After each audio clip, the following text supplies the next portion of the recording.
তোমরাই মাইয়া দেখো, তোমরাই না কইরা দাও। এমনি চলতে থাকলে সারা গ্রামের মাইয়া দেখা শেষ হইব, আমার বিয়ে আর হইতো না।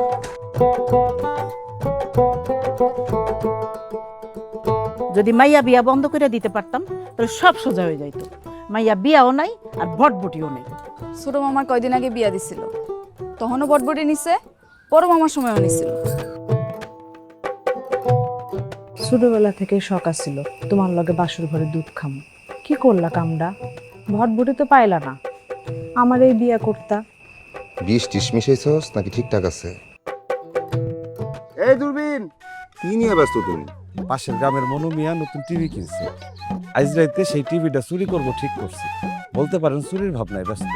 বাড়ি থেকে আসার সময় একটা চাকু নিয়ে এসেছি, ভাইবা রাখছি বাসরের যদি ঠিকঠাক না হয় তাহলে নতুন জামাইয়ের কল্লাটা কাইটা বাড়ি ফিরে যাবে। আমার বটবটিটা তোমারে দিয়ে দিই, দাম কমায় রাখবো না। এই বটবটি এই গ্রামের কেউ কিনবো না। এই বটবটির চাইতে আমার সাইকেল অনেক ভালো। নতুন বউয়ের কি মন খারাপ?